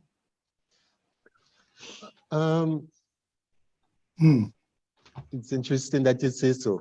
Speaking of the diaspora, I want to bring in Brother Delbert again, but there's 2 things, and he's a diaspora person too. So speaking of the diaspora, now this is an area that has been a lot of lip service has been paid to that diaspora engagement and the importance of the diaspora to our development, and how much money is that's sent here, you know, as a consequence of that. How do we, what specific steps, or have you been able to identify any specific steps that we need to take in order to transition from this lip service or just, you know, this sending home of money and so, and to make it into a situation where the diaspora can be engaged and can be involved in a way to assist with the development thrust in terms of the establishment of whether it's industry or income generating opportunities for the people of the rural and other communities? Yeah, so that's a very good question. Yeah, the diaspora is part of the country. Okay, it should be part of the country, should be recognized as part of the country. The people in the diaspora have specific skills that can be used in the country. So for example, Delbert may have specific skills. So for example, I'm a Grenadian. We have specific skills that is not being used in Grenada. Okay, so our form as a, you know, we could identify every person in Grenada, every voter, every road, every telephone, every standpipe. Okay, all of that data, and persons that are not engaging us, or so the diaspora, the government, that they should have a specific type of an agency or ministry that deals with that. So, and we don't have to invent anything because this has been done. So Jamaica has a very good diaspora engagement policies. Okay, Botswana has a very good one. South Africa also have very good diverse diaspora engagement policies. All we have to do is to just adopt some of these policies.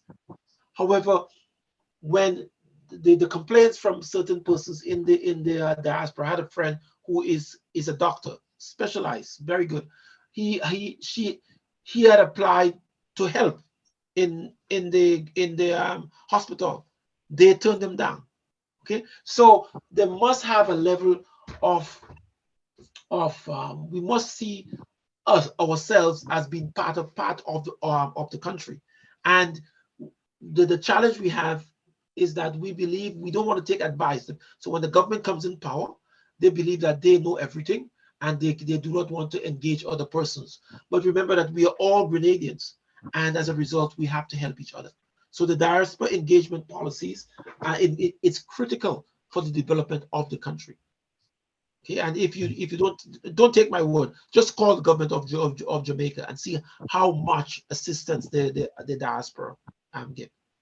Well, that example that you just used regarding the health situation, regarding, you know, assistance from doctors, I am certain that Brother John and Brother Delbert can recall that we had a very high-profile cardiologist on our program. Yes, and actually he's from St. John. Yeah. You know, and he's very high-profile out there, doing significant work, has done some groundbreaking work and so. And he himself, in the conversation, he did indicate the frustration, you know, and the challenges that exist in terms of being able to provide assistance, you know, and he wished that it can be made easier for them to contribute in that way. Yeah, go ahead. Well, one of the challenges we have is that we judge people based on the past. So I was telling a friend, you know, a friend was asking me, Dr. Pierre, whatever, you know, why don't you go back and help the country? You know, you have the data, you know, you meet with international organization, you know, meet with the U.S. State Department. If you can meet this U.S. State Department, why can't you meet with the government, etc.? And I told the person, I said, you know, listen, if I go to Grenada and say, you know, I have a specific, I want to help, I want to do a specific thing, you know, they laugh at me. They literally laughed me out of the room and said, who is this guy? This guy, mother used to sell snow ice on the side of the road. Okay, who's this guy? He can't tell us anything. And yes, that's part of the problem. People say, that time has passed. I said, no, it's still there. Because they judge you based on your past. They judge you maybe based on the mistakes you have done. They judge you based on because you are maybe because you do what they perceive you as being poor or humble when you were in Grenada. So they do not have that. They do not see we can change. And as a result, you know, you go out there, you do your work, but when you come to Grenada, they'll just laugh at you. Well, let me So tell something has you, to change, because in order because we provide a lot of value to organizations. So, for example, I mean, you know, as I said, we're doing what is called. We did a study. I think John, we presented in your show. We conducted, for example, the first labor market needs assessment to be ever conducted in the history of Canada. Black people did it. We as a firm did it. We're now doing now on the ground in Quebec. We conducted a Black Quebecers pension survey, never been done in the history of Canada. Okay, our firm, you know, a Grenadian, okay, but you know, so it is. I spoke to I have some friends who are some doctors. Same problem. They have specialization. They want to come to Grenada, want to give their services for free, and they still will not accept them. They go to the ministry. The ministry will give them the runaround. 2 years, 6 months, nothing happens. You try to call this, you know, sometimes you call, try to speak to ministers. They don't return your call. You try to speak. It's just, we have to change. Well, let me tell you that there's light at the end of the tunnel, because the leader that you referred to, the leader of the NDC, you mentioned about his personality and his mannerism and so on. He is also more receptive to embracing people from the diaspora. So much so that recently on the Beyond the Headline program, he indicated that sometimes people don't necessarily have to return to Grenada, but based on the kind of technologies that we have right now, that they can be engaged in a manner that can still work in the interest of the country, right? So it's evident. And if I may say so, certain information that has been forwarded to him, he has embraced it, you know, and he's willing to work in that regard. So you can expect that there is going to be a change in the approach. As you know, things don't just arbitrarily change overnight. And we work in this environment where you have to rely on the people within the public service and so, and there's a culture that's been entrenched, and so that is going to take, you know, some doing in terms of the appropriate adjustment. But I can tell you that change is in the making. Yeah, but that's good. So we accept that, and you see, Grenada is a very small. We have a very small population, so things can be done. So I mean, in 2023, you know, there's so much of people. Okay, all of these, every single document in Grenada by 2022-24, all of these things should be online already. There's technology out there. Okay, you know, you try getting something in the customs. You know, in Singapore, you can clear all your data, all your manifestos in minutes. Okay, I mean, it's so we still rely on things that have been things that were done 30, 40 years ago. We still, you know, we still have what is called a permanent secretary in Grenada, and that came up from the British system. The British hadn't had that since 1982. I mean, we still have it. So we have to remember, we have to change. We are as educated as our colonizer now. So they don't have to push anything down our throat. We have to create our own identity, our own drive. You know, we have to change the streets, you know. No, we have to, you know, change it maybe you know, Donald Pierce Street instead of St. George. Oh, you know, we have to change it.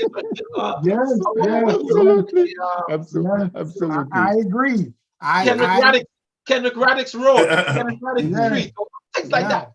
These Yeah. Tyrrell and Well, who is Mhm. St. George and who is, I mean, who Yes, these and who is Depradine? We have Who's Dep- Depradine Street. The main Yes. street in Go Off is Depradine Street. You have upper, central, and lower Depradine all of these Street. things.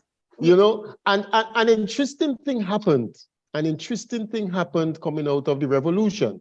The revolution had begun to initiate these kind of changes. What is now the Cuthbert Peters Park was called Windsor Park, Yes. right? Yeah. It was called Windsor Park. Now that was changed then. Interestingly, that back streets where traffic is always diverted from when you're coming from the north, right? When there's any blockage or any reason on the front street, which is Depradine Street. That street where traffic is diverted has been called Edward Street since I knew it. But under the revolution, it was renamed to Daniel Small Street. Now, Daniel Small, he was an associate of T.A. Marichaud. Yeah. So it was renamed Daniel Small Street. Interestingly, when the revolution fell, although Cuthbert Peters Park remained, Daniel Small Street was reverted to Edward Street. Yeah, Yeah. right. And there is no rationale and no justification why, but you know, that it just goes to show you the mindset. And the other thing too is you mentioned about the British system that we still hold on to.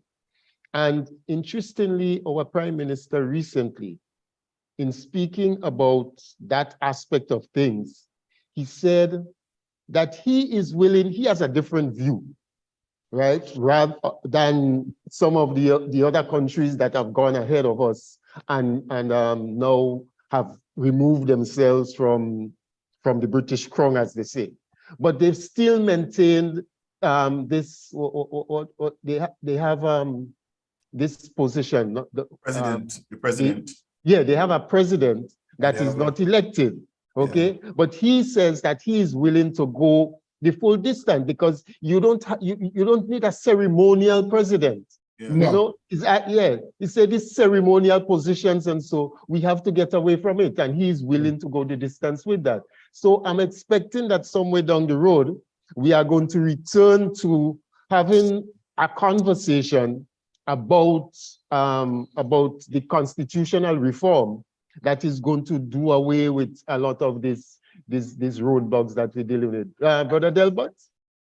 Listen, this is an issue that I've been so passionate about over the years. I know. I have I don't know, for more than a decade now, I've been calling at least, because I know there might be issues in some of the bigger institutions. Like one of the things, okay, so example, calling the Grenada Police Force.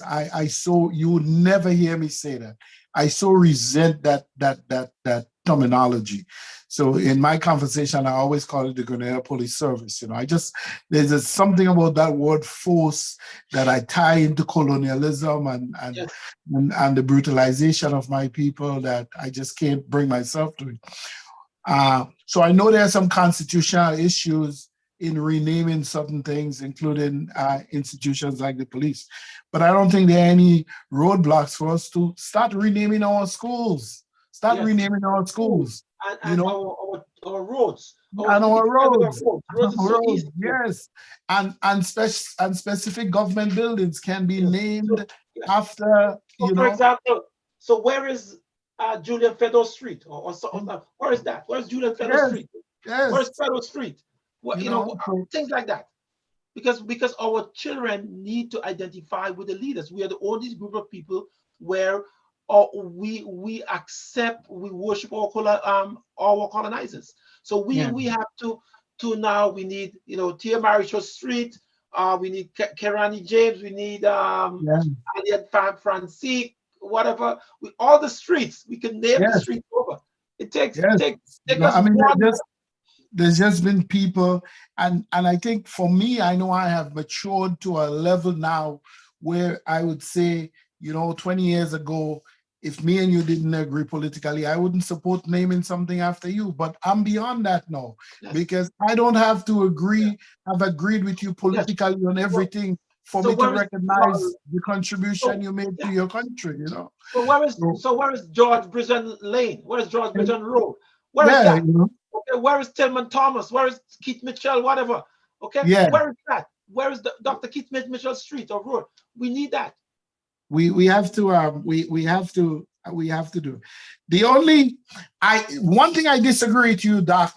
Yes. I am for smaller government at the top. Yes. Okay. And I have had this proposal in my head and tossed it around with friends to actually reduce the constituencies in Grenada. Okay. Now, it may be that St. David's might need 2, but St. Patrick's definitely don't need 2 right now. Right. We have no population. We have Right. size. So, well, maybe off camera we can discuss how Yes. you come about, and I can tell you how I get my information. So, for example, what we look, they said that you have to treat your jury, the people, according to the peers. Yes. Okay, so like when you're in court, you commit a crime, you have a juror. These are people are your peers. So within the voting population of St. David, let's say for example St. David's, we have persons from various almost polar economic situation. Yes. So they're not peers. They're not, the message that you send to certain parts of St. David, you cannot send that to the other part of St. David. So, for example, The economic divide is stark. Yes. So just that, even the economic, the education level, all of that, access to transportation, because that is a big issue. So we use artificial intelligence to come up with those decisions. Yeah. And we made predictions, okay, and say, hey, that model, if you do this as a model, yes, the constituency will be smaller, yes. Okay. However, you can specifically target your message to a specific cadre of people. Yeah. So if you let's say the Prime Minister Deacon Mitchell is he's a representative of St. David's, whole of St. David's. When he goes to, let's say, where my father came from, Malti and Content, and he has to go with a different message that he goes to, let's say, Lansopino, so I mean, or Wester Hall, so for example. Yeah. A different message. Because the economic is so different. I'm willing to listen. I mean, like I said, the only thing that guided my thinking on it is that where we have smaller government at the top, so we're spending less money on these bureaucrats and what have you, and at the same time able to deliver more services to the people who need it at the bottom. On the question of the diaspora, is something again that I've thought about, right? And I'm not going to mention names, but the both people I know that we have previously appointed as ambassadors to the diaspora were more interested in the title of diaspora ambassador than actually the work that is required to fully integrate the diaspora into the Grenadian experience. So, and what had happened is that, the concept became popular. Somebody was kind of just appointed, but we didn't have a policy. We didn't really develop a succinct policy on what role the diaspora can play in the ongoing development of the country. So I think what's required now is some heavy consultation with all the stakeholders, and let's see, and coming out of that we can find somebody who truly understands what role that is, has the necessary contacts in the diaspora, maybe would have lived here, they don't have to be living here now, but understand the role that expats can play in the development of the country. But Pablo is absolutely right. I heard the clip from the Prime Minister sort of alluding to that, and he's definitely. Am I not any advisor to the government? But if I have to advise the Prime Minister, if you'd ask me, what we have to do, absolutely must, we have to have a diaspora ministry. You have to have a diaspora ministry, because the diaspora, just GDP, brings in so much of foreign exchange, so much of funding to the country. Okay, all these under the passport issue and all of these has to do with diaspora. We have to need a specific ministry for the diaspora. Yeah. Because Well, there are 20 based on our data. Okay, we have people with more than 50 persons clusters. The Grenadians live in 34 countries. So we are diverse people. Yeah. And I believe Brother Delbert, he just raised the issue about the sentiments, the mentality of some of our ambassadors. And that is an issue that our Prime Minister has been speaking about from the time he became political leader.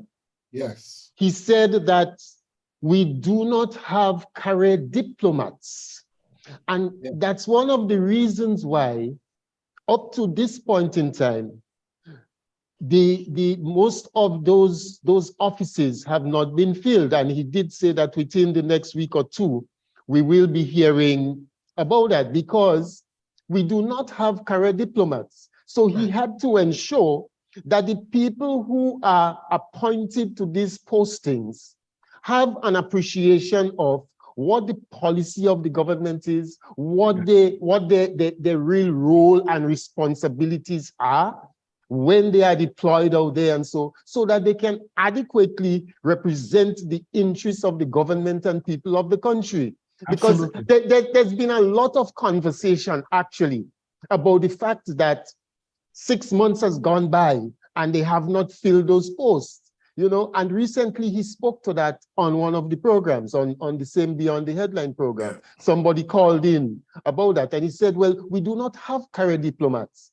People have just been appointed based on the political affiliation and so. But he wants to ensure that when people are deployed out there, they know what their responsibilities are. They have an appreciation of the policies and so of the administration, so they know what they are supposed to do, what their job is. There are two things I want to get from you.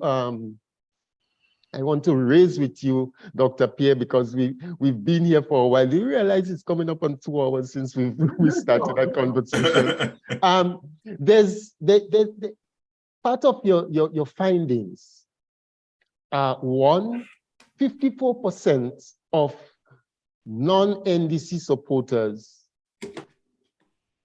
cannot differentiate the new NDC from the old NDC.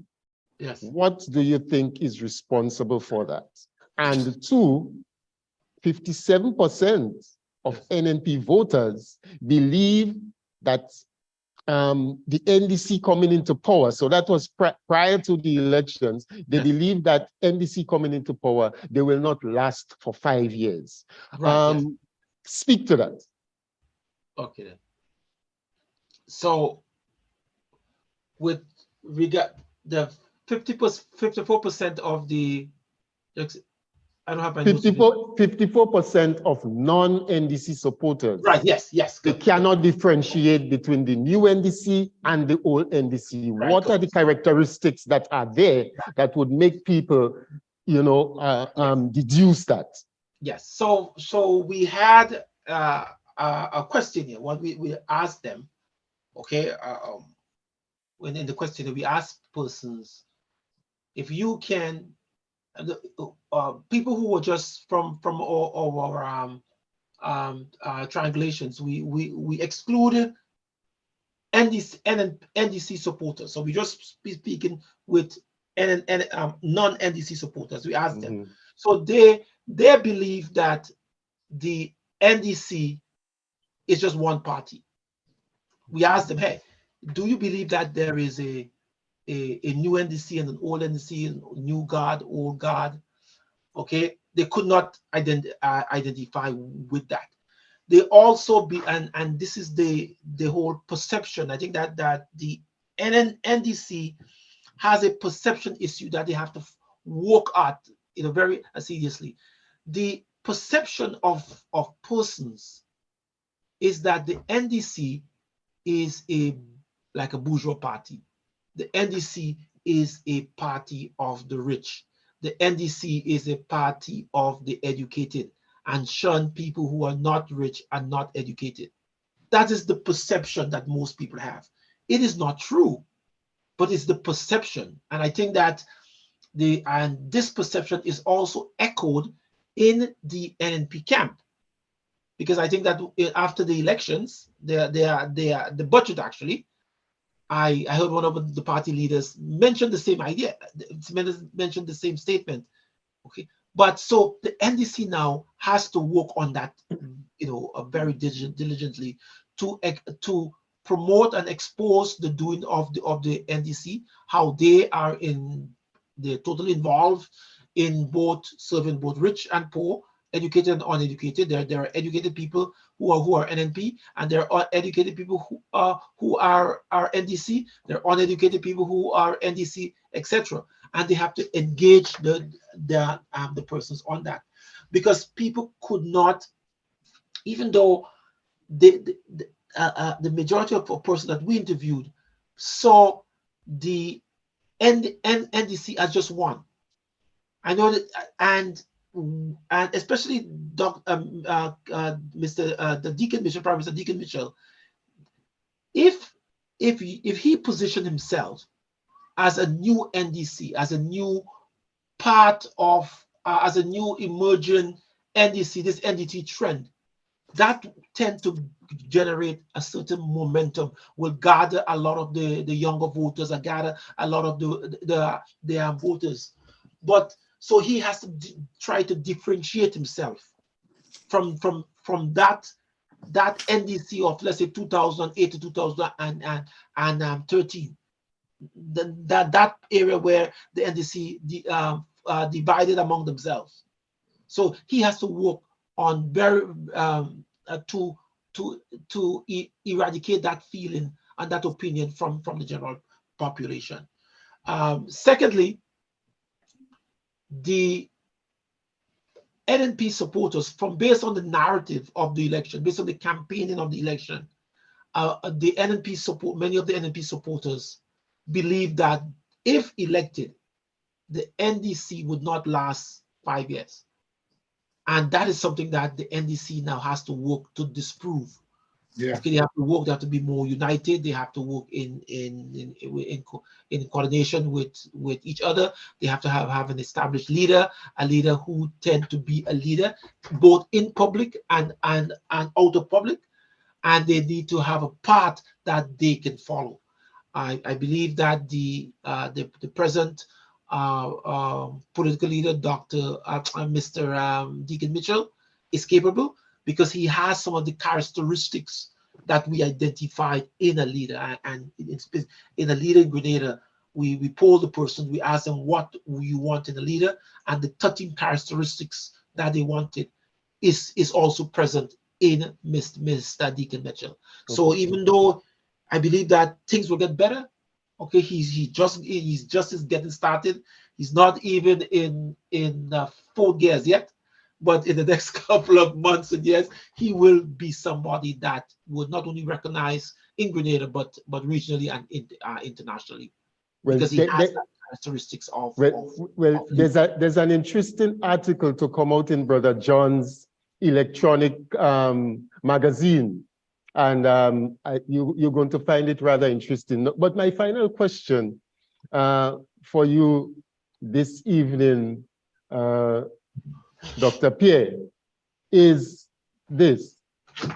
Given where NNP is at right now, we see Dr. Mitchell is literally fighting for his political survival. Okay, how precarious do you think his position is, given that he appears either not to want to give up, or he wants to ensure that whoever emerges as the leader is someone that he can remain behind the scenes and pull the strings and still remain in control? How precarious do you think that his position is within the NNP right now? Okay, very good question. Well, we conducted in our poll of August 30th, 31st, we interviewed persons, and we interviewed persons within the political. We put some of the NNP supporters, and about, as I said, about over 3,200 persons, NNP supporters voted for the NDC, and the whole issue of leadership. So we asked persons, who do you believe, if Dr. Keith Mitchell is not running, who do you think that might be potential leaders? So a lot of the names came up, and the names like Peter David came up, names like Emmeline Pierre, Akima Lambert, and other persons. And so these are the people who will eventually take the party over. But the challenge we have is that that's my opinion, of course, that it will be very difficult for Dr. Mitchell to leave, to remove himself from power. But in the interest of the NNP, it is important that he demits office, because the NNP is a strong party. The NNP is they have more electorate than more people have voted for the NNP than the NDC. So in the history of the NNP, okay, a total of 170,692 persons voted NNP between 1999 and 2022. 176,000 people voted NNP, compared with 137,916 persons. So the NNP clearly has a political advantage. Okay, it also in the ability, in its, where you have areas where you have the highest concentration of voters. Okay, also goes to the NNP. When NNP comes out, they come out because they are more loyal. Okay, so even despite all of that, if they do not put the quote unquote ducks in line, they may still lose the next election. Okay, because the longer they wait without getting a distinct leader, the more detrimental would be for the organization. Okay, and that is why that's why my advice to Dr. Mitchell, okay, is she should demit office tomorrow morning and set up a new leader, and that leader now will take the NNP to a great place. And it's not in his DNA. It's not in his DNA. Well, yes. So people said that he will prefer to go down, to bring the NNP down with him, and absolutely. That's what we may have. Absolutely, this is a guy that dreams of dying in office. You see. Yeah. Well, I believe it is closing time for us. So in 30 seconds, Brother Delbert, just share with us, 30 seconds. Listen, my brother, I am happy that we have started this again. It's this was an eye-opening conversation. It is always, for me, it's always heartwarming when we can have conversation, identify the problems, and suggest possible solutions. Because we are very good at the people that say, you're wrong, this is wrong, and we have no solution. But generally, almost exclusively on our program, we think through these issues, and we do it no better place than on your program. So I'm happy to have participated in the reincarnation of the program. I love that I was able to appear with my friend, Dr. Pear. And I really hope that more and more of our people, irrespective of our political leanings, would begin to read his research and to give him the credit as a son of the soil that he so richly deserves. This brother is doing us Grenadians proud in the diaspora and in the international space. So thank you. Happy to be back. And I'll see you whenever I'm invited. Okay. Brother John? Yes, sir. Yes. Well, again, it's my plum pleasing pleasure as well as a privilege, to have you back at Gem FM. And I always call it the general of Gem FM, Pablo. So, and Dr. Pierre having you back here again. Again, we know this is not a one-off. It is a family affair right now. And we're looking forward to continue having you here to bring out every new thing that we get the first thing of it to bring to the public, and we really appreciate the work that you're doing, and we want to thank you for giving Gem FM always the opportunity to have you here to speak to different issues as you to Grenadian and the international community as well. You have done such a wonderful work from Venezuela to North America and to Europe with your surveys and all the studies that you have done. I know you're in Montreal again doing a survey. So again, we're looking forward to have you back here to release that survey to us again.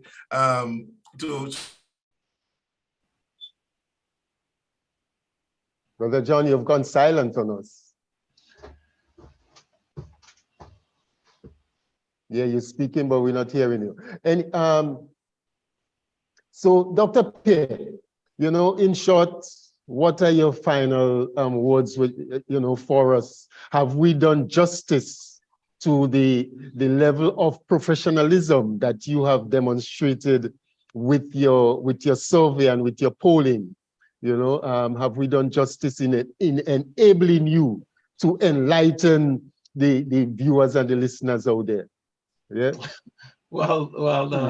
This is thank you again for having me. As I said, as a son of the soil, as a Grenadian, as a Caribbean national, and as a Canadian, I want to thank you for the opportunity, because we as a research firm, we're trying to make persons' life better. We want to give them in proper information that will help them make better decisions. And that is our goal. Even though our wider goal is for the support for Black people around the world. Okay, what we want to do, our capabilities in terms of artificial intelligence and polling is to provide the proper information. And I believe that if we have better information, we make better decisions. If we have better information on the polling population, the voting population, the voters will make better decisions, because the voters are smarter than we think. And in the case of Grenadians, even though we knew that the voters knew what they wanted, okay, they were not given the opportunity to get it. And as soon as the opportunity made themselves available, they took that opportunity and voted for in a specific way. So politicians, my message to politicians and persons who wanted to get involved, in order for you to, before you do things and before you assume things, what we ask you is to do the research, conduct the research, because the statistics is the true representation of the people. Okay, it does not lie. It tells you, it represents the people. And if we now, the more research and the more data that we have, the better for us to make decisions. And on behalf of our firm, Don P. Barnett and Associates, it has given myself and the Grenadian public the ability to see to witness the impact of science, the impact of artificial intelligence, the impact of data in decision making. And when we came out and made that prediction, okay, that the NDC would win the election, how much they will win by, even though we made that prediction, people still did not believe. Okay, they made the decision based on trends, because something happened 5-10 years ago. It tend to happen now, but we're living in a new age, a new dispensation where data We have to be guided by the data.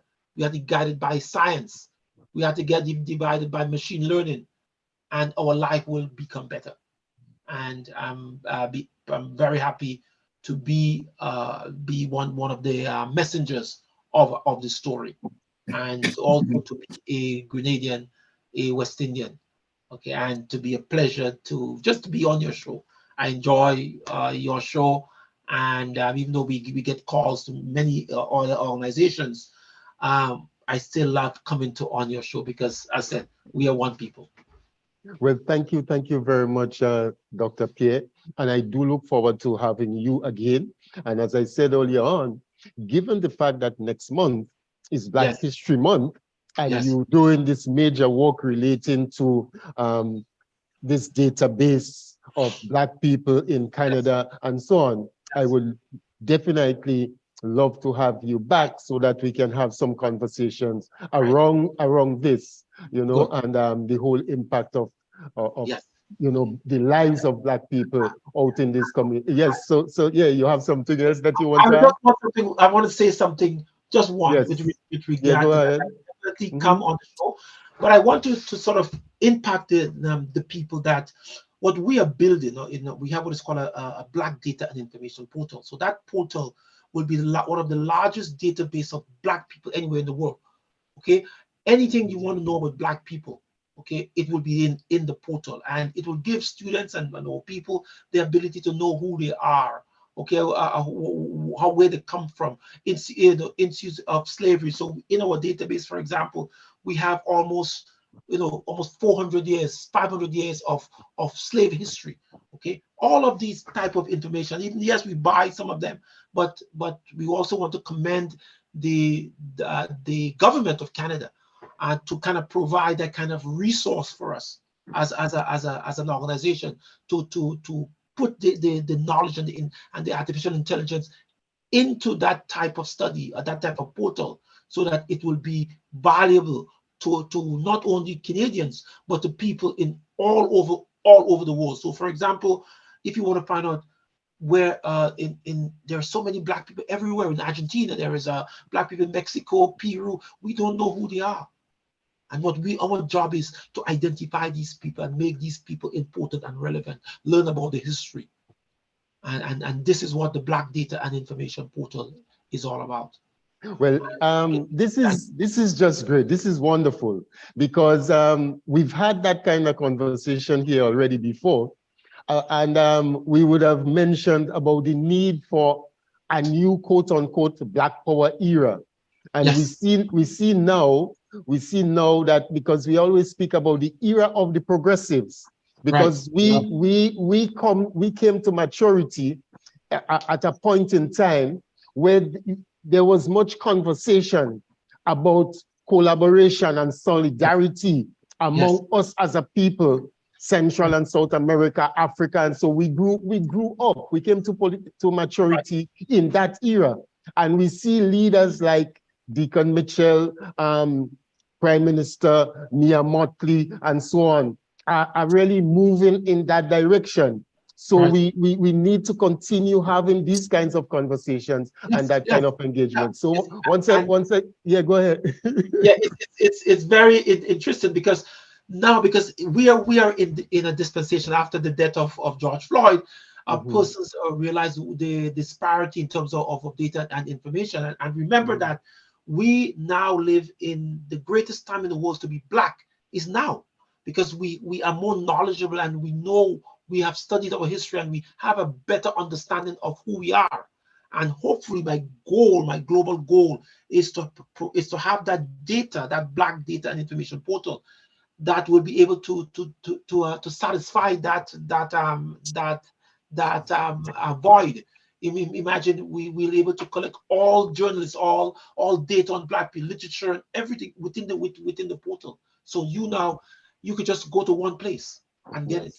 Well, I can see that you're very passionate about that, and we are going to continue that conversation in the next month when we get into Black History Month. So I want to say thank you for being here. Thank you to Brother John. Thank you to Brother Delbert. Thank you to those who join us this afternoon on the first program of the MTTG show, the Message to the Grassroots program. Host Raphael Paul Pablo. It's a pleasure to be here.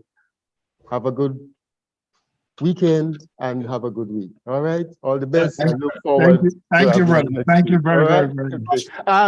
Just take note that scheduled to be on next week is the Senator for Agriculture, Mr. Senator Roderick St. Clair. That's who's scheduled to be joining us next week. So look out. It's supposed to be a very interesting conversation. All the best, everyone. Bye-bye. Great. Thank you. Good evening. Right. Okay, Pablo. Yes. So, well, it was a good show, Pablo. Brother John, you got silent again. Your mouth moving and we ain't hearing nothing. Yeah, your mouth moving and we ain't hearing nothing, Brother John. That's the second time that's happening this afternoon. All right, so yes, I hear you now. All right, and somehow somebody's calling. Yeah, I'll take that call afterwards. Yeah, but we'll link up and and we're going to continue. Coming up right after this show, 6 o'clock this evening, we have the Amanda Combs, doing mental health and person who are affected by gun violence and suffering through it. Still, we'll be sure about that this evening, right? Okay. Yeah, you're gone again. Your audio gone again. Your audio is gone. Anyway, please come and join us. If you live in Toronto, even better, so you can hear and know what's going on in the communities. There's too much shooting again going on. And tonight at 8 o'clock tonight, Pablo, if you feel free, 8 o'clock tonight, come and join us. We talk about this gun shooting, this gun carrying, this gun importing, brother Ingrid, and stuff like that. We'll talk about that tonight too as well. So again, we invite you to come back on tonight. Same link, right back here again at 8 o'clock.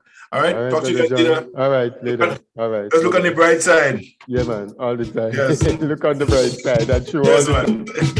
Yes.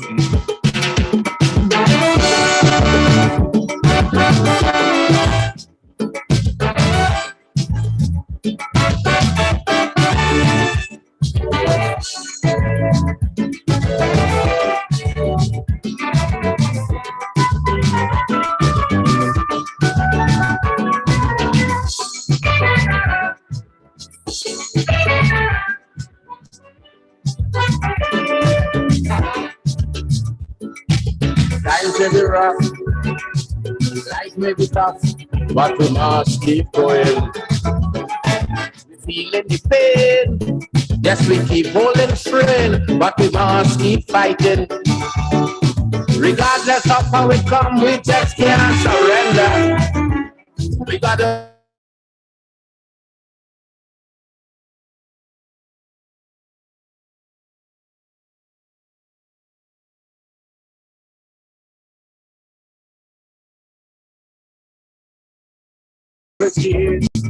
the little life got to give, regardless what's the hurt. We must think positive. Look on the brighter side. Look on the brighter side. Because I see a silver lining behind this break out the passing. Look on the bright side. Yes, I look forward to tomorrow morning at 7:30. We're right here with the Cornerstone Ministry of Grace and Truth. With Pastor Leon Bogo Cornwall. We'll be right back here tomorrow morning, 7:30 a.m. here and 8:30 p.m., 8:30 a.m. Grenada tomorrow morning. Service right here on Gem FM with Pastor Leon Bogo Cornwall. Don't forget, join us. It will be a great experience. Yes, let's look on the bright side.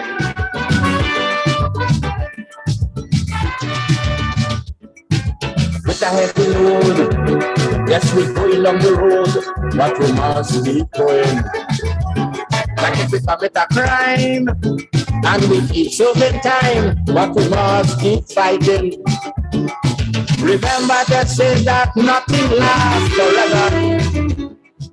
One day it's for the slave, one day for the master. So always keep your courage up. Don't allow confidence to drop. One day we'll be right here on top. While we appreciate the little life got to give, regardless what's the hood, we must think positive. Look on the brighter side, look on the brighter side, because I see a silver lining behind this great cloud we're passing.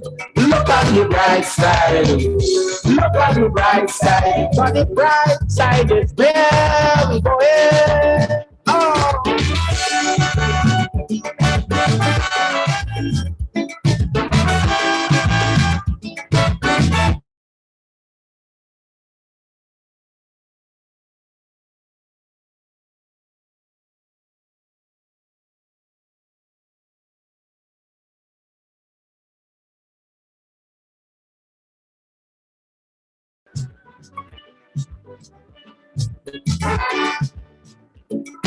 The journey may be long, and you keep falling down, but you must keep standing.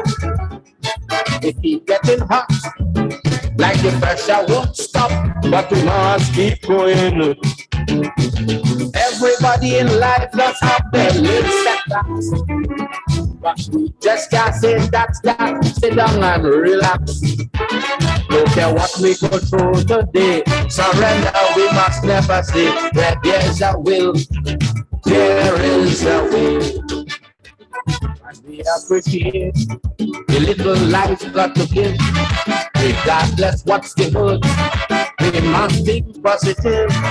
Look on the brighter side, look on the brighter side, because I see a silver lining behind this great cloud we're passing. Look on the bright side, look on the bright side, for the bright side is where we go.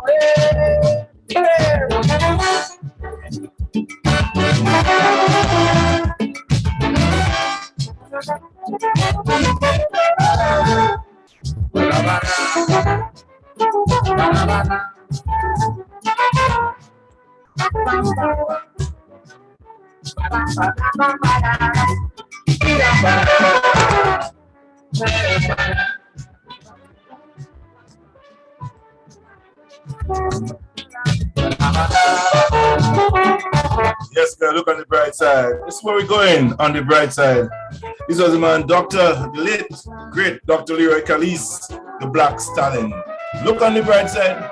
Join us next week, Saturday afternoon from 2 p.m. Yes, until 4 p.m. for Message to the Grassroots. Hosts, Brother Raphael Paul. Pablo, yes, coming up.